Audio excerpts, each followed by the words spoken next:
right now as you watch this, billions of dollars worth of the most powerful computing hardware ever created by humanity, Nvidia Blackwell and Rubin architectures, are sitting idly in global warehouses. Hyperscalers didn't miscalculate demand. Wall Street didn't stop writing checks. The orders are paid for, but big tech hit a brutal, uncompromising boundary that no amount of money can bypass. They're hitting the thermal wall, and it means that the entire AI supply chain is no longer controlled by who makes the fastest chip, but who controls the plumbing.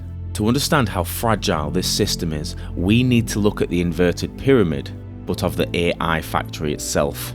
For the last 5 years, data centers were built like standard office buildings. They blew cold air through server racks, pulling about 10 to 15 kilowatts of power. It was clean, it was simple, but the Hopper era is over. A single Nvidia NVL72 or Rubin cluster rack doesn't pull 15 kilowatts, it pulls up to 200 kilowatts. That is enough to power a small town, concentrated into a physical space no larger than a standard refrigerator.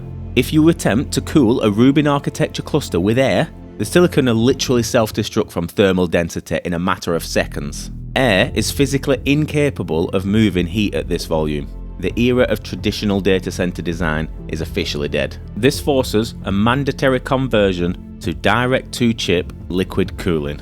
But you can't just go and buy this stuff off the shelf. You need a hyper-complex sealed circulatory system operating with zero margin for error. One single leak drops a $100 million computer cluster instantly. This is where the bottleneck narrows to a razor's edge. The very bottom, the tip of the pyramid, the entire global infrastructure is funneling into a tiny handful of gatekeepers. Look at companies like Vertiv. As of mid-2026, their order backlog has skyrocketed past $15 billion. Their factory capacity is officially sold out to 2027. The critical constraint isn't even the liquid itself, it's the subcomponents. The industry is choking on shortages of liquid distribution units, specialized raw manifolds, and quick disconnect couplings. If a single factory in Ohio or Europe delays shipments of fluid valves, Microsoft's entire cluster deployment calendar slides back by months. Smart money isn't looking at the Nvidia chart anymore. They're moving down the stack of the structural bottlenecks that possess pure pricing power. So first, let's look at Vertiv, the undisputed king. They co-designed the reference architecture directly with Nvidia. Their massive fixed cost absorption means that their margins are expanding even faster than their sales. Then you have Modine, the pure play industrial specialist whose data center revenue is scaling at a staggering 78% year over year.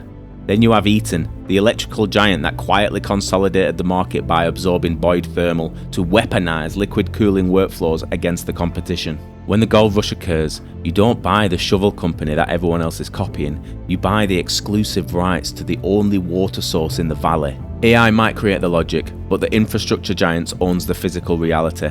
Without them, the AI revolution is nothing more than a collection of uncooled silent warehouses. In the next episode of the Shadow Titans, we're going to go deep into the silicon itself to unmask the next structural barrier that nobody seems to be talking about, locking up billions in industrial capital. Subscribe to stay up to date, and I'll see you in the next one. This is Sundance from MyStockHarbor. Keep your course steady, guys.